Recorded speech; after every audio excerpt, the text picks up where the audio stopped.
We're here at the New York edition with Patricia Gucci, author of In the Name of Gucci, her memoir that kind of recounts the most intimate moments of the history behind the brand that we all know and love.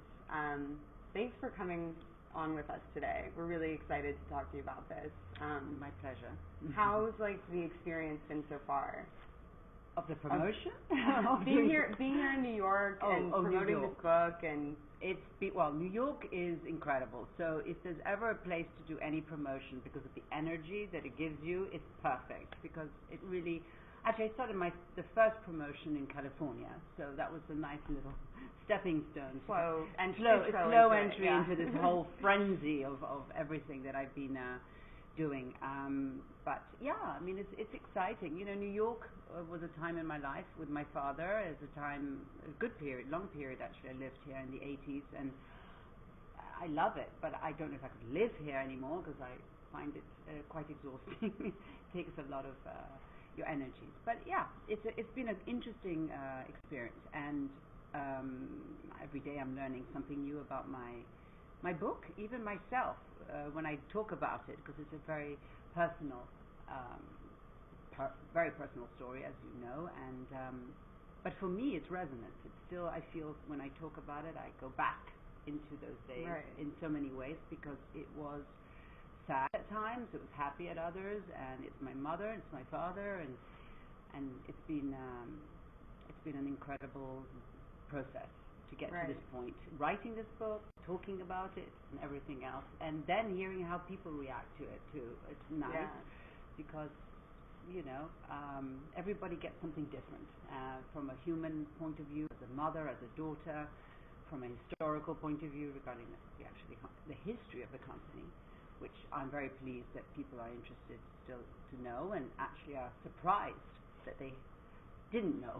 Right. Because I think a lot of what's been going on lately in the last 27 years has been more shifted towards post my father, and which has been an incredible time too, and all the revolutionary products that have come up have been not revolutionary, but basically based on the past, but revolutionized for the future. And so it's been an interesting time, but I'm happy that people get to know my father again. Yeah. And he's brought him alive to me.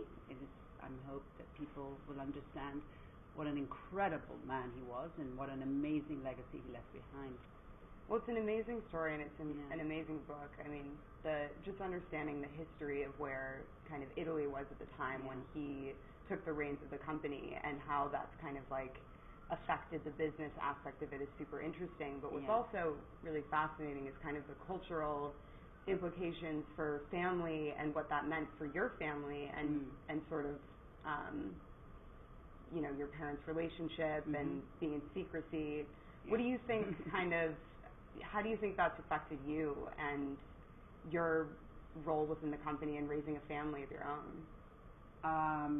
Okay, well, I became a mother when I was working with my father, but I was still very young, and my daughter was young, and in those days, I was just caught up with whatever was going on. It didn't affect so much my family then, because after my father died is when I had my second daughter, and subsequently my third. So then I was more entrenched in that family mode.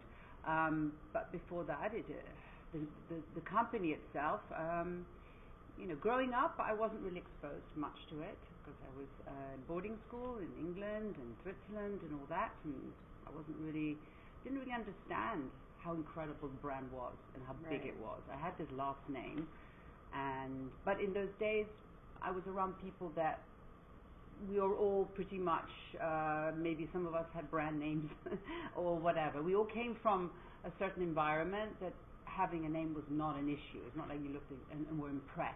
Whereas when at 18 years old, when I moved to New York, things changed, partly because I was working in the company, and I think meeting a Gucci in those days, maybe it was kind of, oh wow, because it was incredibly, I mean, the Gucci name was, wow, everyone was wearing Gucci logo, everyone wanted a piece of the brand, if they could acquire from a keychain to into the Cadillac that my father introduced, which I thought was an incredible idea of his. So yes, it was quite an interesting transition from my youth to being part of the company. And then when I was young, I didn't even know I had half brothers. So that was another interesting realization that I had an extended family. And that was when I was 9 years old, and I met my half brothers, who were a good 30 years older than me, and they embraced me when I met them. So it was all very, very fine. For many, many years, I saw them occasionally in various different functions or in the factory in Florence, and everything was quite fine until, unfortunately, a lot of things changed for my father.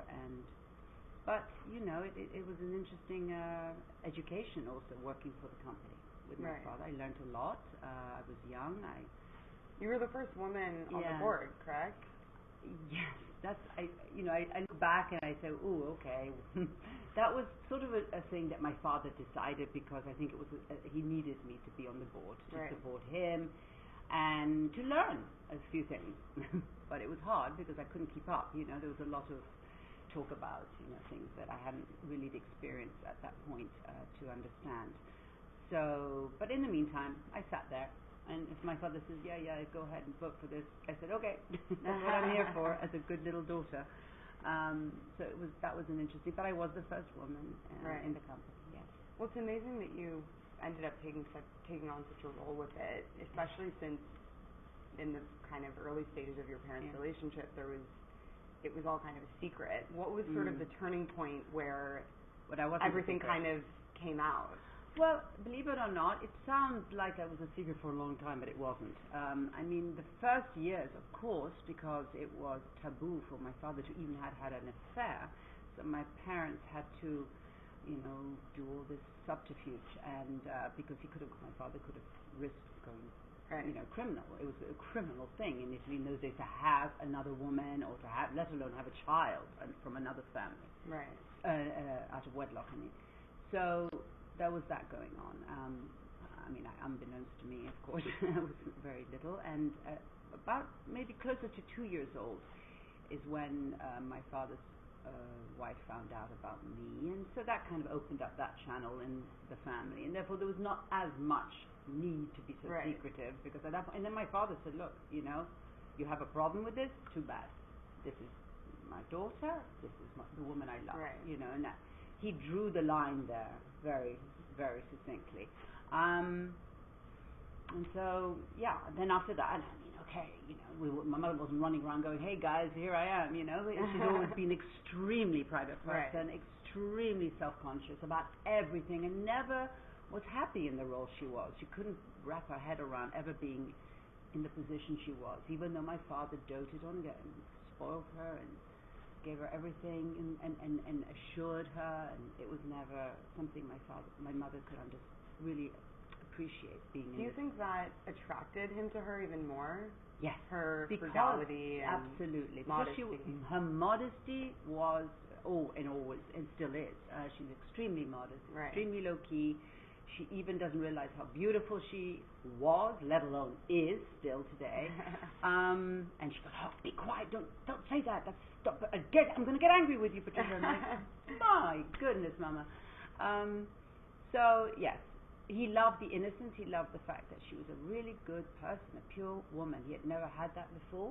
And he obviously never would again.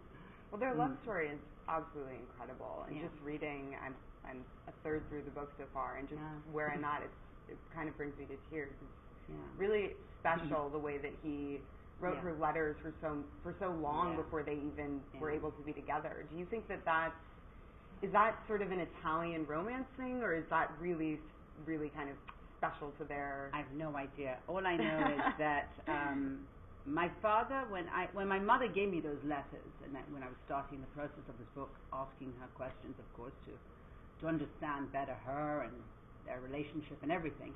And then she gave me those letters. I was blown away by what he wrote. And I've always known him to be extremely eloquent. I mean, he can master any language, and it used to dictate letters, you know, boom, boom, boom, boom, like that. but to see the passion and the emotions and the beauty and his poetry and his everything, it was just incredible. I said, Mama, look at these letters. Look what he wrote to you. She goes, well, yes, that's pretty much what made me fall in love with him. I mean, those I pushed him away. I pushed him. And then I read these letters and I went, oh my God, who can love me so much? How? Little old me. She felt, this is amazing. I couldn't say no after. It was so hard. He made me feel like a queen. And he always tried that all his life. But the letters were the beginning, and then she hid them away and never read them again, which was quite amazing. I think a lot of women who will read these letters will look at their husbands and go, aren't you ashamed of yourself? Definitely right with that. Yes, because that gallantry, that chivalry, that beauty, that romance has gone from this world.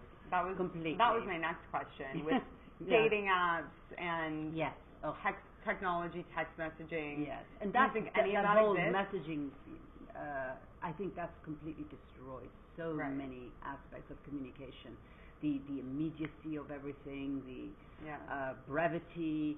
I mean, even with my daughters, we always misunderstand each other. Sometimes we even get into fights because I don't know why you said that. I'm like, no, that's not what it's ridiculous. Totally. WhatsApp business, I mean, I love it because it saves so many opportunities or whatever, but of getting down to the bottom line and getting things done. But it's just, oh gosh, when the phone calls, when I was young as a teenager, just waiting for that boy to call you and getting those little letters, which I've discovered. So much more romantic than... There is no question about that. And I hope one day, I don't know, something happens that there will be a little bit coming back to that for people, that they can engage. Maybe once people are used to it, they'll kind of revert back into old romance, or at least I hope so. Exactly. It's like fashion, right? Yeah. It's all been revisited. It's all been recycled and this and that, and maybe hopefully relationships. Which is kind of amazing for a brand like Gucci, because even though there's completely new creative direction, there's still so much homage being paid to the original design. Yes. Was your father really involved in the actual design? The actual design? No, not really. He was the businessman. He was the merchandising genius. I mean, as far as he obviously was involved. If something he didn't feel was reflecting, I mean, he had a say on it, but it's not like he actually sat down on a drawing board and put the materials together. But he knew his stuff. Leather. I mean, he used to teach me sometimes, this is how you clean this leather, and this is how you do this with that leather. He had a very, very intimate understanding of the product. It was so, in some ways, it's a fine line. He didn't actually draw them, but he was there from day one, and obviously when the company was very small as a boutique in Florence, he saw how the artisans made everything, and that was he knew it. Obviously, business-wise, the expansion into the U.S. was super important. What was that like for the business, and was that kind of his vision for it? Well, I mean, he had this incredible vision of not vision, but it was insight of I'm going to America. What are we thinking? We've got to go to America, and he was the first. Practically, I mean, he was the first. He was the made in Italy, the guy who brought all the other designers. Eventually, they followed suit, retail-wise, and he planted the flag for the first time, I think, representing Italy for Gucci. And I mean, he just said, look, they're all coming to Rome. Why aren't we going to them? I mean, what are we doing here? So, of course, And was very well loved and received the brand for many, many years.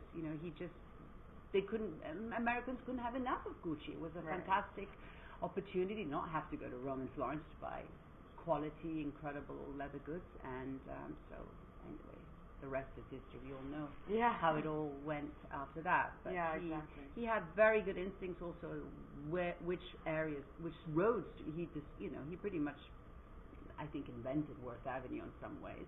Palm Beach and Rodeo Drive, there was Giorgio, Fred Heyman first, but as another significant retailer, it was Gucci. Right. You know, it was a very simple little road. It was not much going on in those as much, and even Beverly Hills, I have to give credit a little bit to my mother because she steered him from San Francisco to go to Beverly Hills. Really? Yes.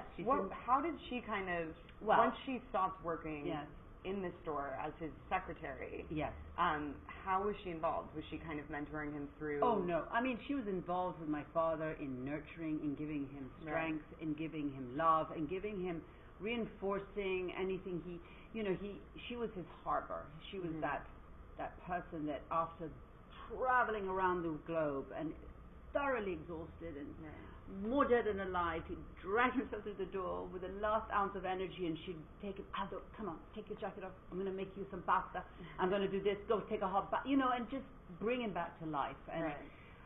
And he even loved to hear her nagging. I mean, it was fine, because for him it was refreshing. He loved her. It was a change of everything. He could distract from his world, and for him it was something very special. And my mother, he just loved her to bits. I mean, truly. I didn't realize as much until obviously I saw it visually. In fact, I was like, why does Daddy is so patient with her? It drives me nuts. She's enough, she's always a little down in the dumps. I said, how can you? So when she told me her stories and everything about so many things, I realized, wow, that bond was huge. There was something I had no clue because I had no clue. That's why here I am, right? Writing a book in some ways, and it's been a sort of a research of everything, and very interesting, and it's brought my mother and I very close now. I can imagine. Yeah, I mean, in an unpredictable way, by her opening up.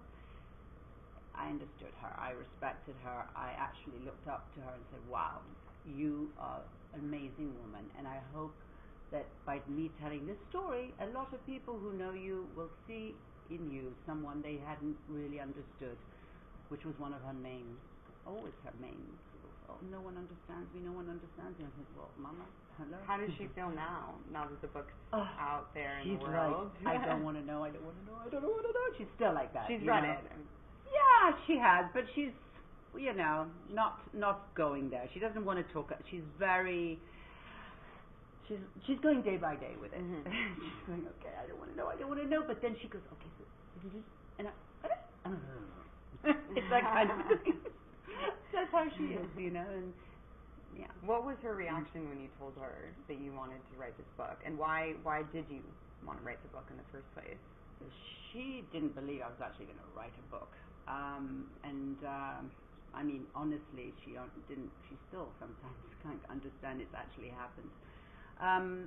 But my main purpose originally was to write a tribute to my father, because after he died, all I unfortunately had to read was a lot of things that were untrue, and his legacy was swept under the rug. I mean, he was completely... Why do you think that is? Well, because there was a whole new regime, and then they wanted not to give any... And it was, it was my nephew who took over the company and pretty much threw my father out. So, of course, he was not going to, and it was unbelievable because my father was the one who brought him into the company and nurtured him and in his own way, and mentored him, more than nurtured, but mentored him, and then, to have turned his back on my father the way he did and betrayed, it was pretty horrendous. So, but of course he had his agendas, he had his premise of where he wanted to be, and obviously Aldo Gucci was not somebody that fitted even mentioning in that program. And so I had a gag order for 10 years, and I was like this, oh my God, I can't believe this, saying this about my father, oh my God, after all he went through. So hard. It was very hard, it was unfair, and that's life, I know. Believe me, I've learned all those unfair lessons the hard way, seeing how he had to suffer. But now I have a little opportunity maybe to at least bring his memory back. Right. Yeah. What do you think he would say if he read the book? My goodness, I've no idea. I don't know. I think he'd be proud. I think he'd be happy, Gosh, there's no one else speaking on his behalf.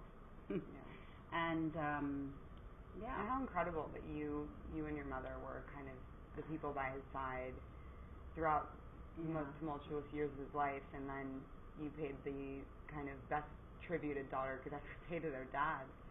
And my mom. And both your mom. of them, believe it or not. And I never thought I'd get around to that part, but I did. It was like, this is for my mama too. And well, they really were partners. Yes, like. they really were. They were, and she was, in fact, the trust between them, and when he died, you know, she was the last one. She held his hand, and she let him go. I mean, because he was struggling. You know, he was still in coma, and he was trying to, my mother, no, suffering, and my mother, I was just go in peace. And he, you know, he kind of squeezed, he had his eyes closed, but he squeezed her hand like a sort of a, okay, I'll do it, I'll leave, you know, I didn't want to leave my mother. Yeah. Yeah. And how do your daughters feel about the book? The middle one, who you know, she's read it, and she doesn't read a lot of books, because she just doesn't. She's, you know, she's always like that, right? So basically, she went, Mama, I can't tell you.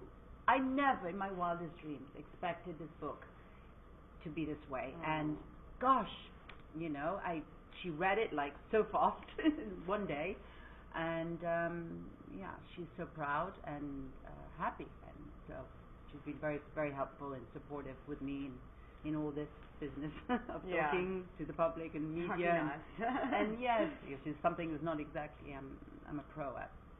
Yeah. What do you think? There's obviously so much history about the brands in the book, and there's this incredible love story that I've seen some of the reviews has been equated to a Shakespearean romance.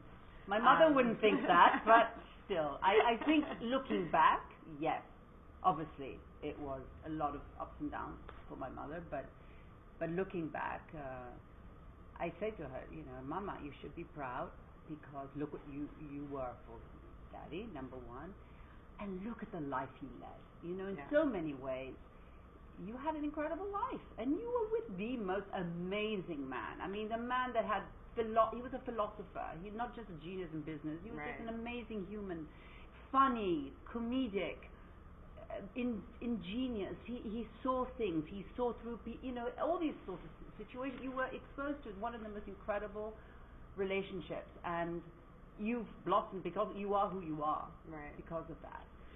So she goes, you know what, you're right. She says, yeah, you're right. I look back, because talking about her past, you know, she had closed the door on that for so long, on so many memories, and they all started coming flooding back. But having closed, she had also, you know, denied herself the privilege of that life, of that memory, and by reliving it and everything, I saw a renewed sense of pride, and wow, I wasn't bad. I was pretty smart. And she, you know, her eyes sparkled, and that also is what made me fall in love with her. Seeing that, you know, I said, Mama, come on, keep it going. So, you know, don't give it up. Would you say that family is kind of the most important part of the story, or what do you really want people to get out of it? I want people to maybe revisit the history of Gucci, which I think is always incredibly fascinating, to see how it all, you know, arrived to this, pretty much to this point, and to obviously understand my father, and him being the man, you know. There's all sorts of famous, there's Saint Laurent, there's Coco Chanel, everybody, but really it's Aldo Gucci, from the, you know, who needs all the recognition for having built this name, and into the global phenomenon that it became. And then of course, you know, in some ways, it wasn't enough just to maybe talk about my father, because that was my first premise, but, you know, I wanted people to understand him as a human being, and because many books have been written that, in my opinion, didn't show him in his best light. He wasn't just a tough, you know, nonsense businessman, and he was an incredible man. So by bringing all of that together, it has also brought our family nucleus alive. And then, of course, my mother, having shared her wonderful memories, brought the romance alive. So it's so beautiful. Thank you. I think we're going to take some questions now that people have been submitting. Oh my goodness! First one. from Sammy. What would you say to young fashion designers just beginning in fashion? Ooh, gosh, I'm not really the expert to say anything about that because I haven't created anything myself fashion-wise. All I can say is just have the courage and don't give up, and definitely be as unique as possible, and have a vision, and don't let somebody steer you into the mainstream. Right. Because we've got enough mainstream. That's why I'm off fashion. I'm like, oh gosh, it's the same old, same old. Sometimes I don't feel, I'm not as inspired I think it's important that young fashion designers push always, and I think there are a lot of them too. There are incredible talents out there, but I think they always need to challenge what's going on and reinvent. From Marlene, what inspires you? What inspires me? Beautiful people inside. That is everything to me. If I meet, I don't care where you are from or what you do, or if you share somehow a huge heart and you are truthful and loving, that's everything. Right. Yeah. And from Allison, can you speak about the process of writing your memoir and how it changed your perspective of the past? Oh, well, I thought I had already said all that right now. But I mean, anyway. Well, the process was a long and arduous one, and I don't think I could do it again. Well, because I'm not a real, author, writer, whatever. I am, obviously I'm an author, but it's not, I've never written a book before, and so to understand all the dynamics of writing a book was already in itself a challenge. But that, unfortunately, I had a lot of great help, and so I managed to get through that part. The going past was the revelations, and it's just above all, I don't think it changed me so much because I think I've understood a lot already, and having lived it at my age and everything.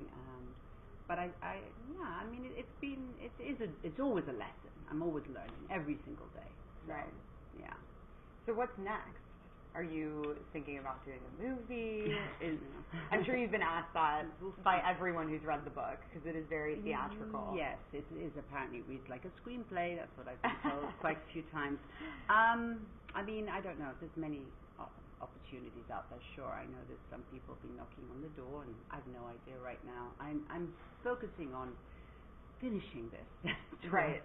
This promotional tour de force, which is quite exhausting, and I'm enjoying it, but when I get through that, I will have a clearer mind to look in the future. Definitely. Yeah. Well, thank you so much. It really was truly a pleasure to speak with you about it. Thank you. Everyone can get the book. Where can everyone get the book? You can go Amazon.com, Barnes & Noble, Strand. I don't know. I mean, tonight actually I'm doing a book signing. Book signing at the Strand in New Book York. signing at the Open Strand. to the public? Yeah, in the rain. So. In the lovely rain. Gosh, I can't believe how bad luck. Anyway, hopefully we'll be a lot indoors. of people will be there, and it'll be indoors. No, I know, yeah. but in New York the traffic is ridiculous. Yes, true. Yeah. And you'll be giving another interview there. No, well, it'll be a talk. It's a talk with a wonderful journalist called Mark Myers, who interviewed me for Wall Street Journal, and we're doing sort of like a conversation Q&A kind of thing. Awesome. Yeah. So. That's well, thank you again. My pleasure. And thanks for joining us. Thank you.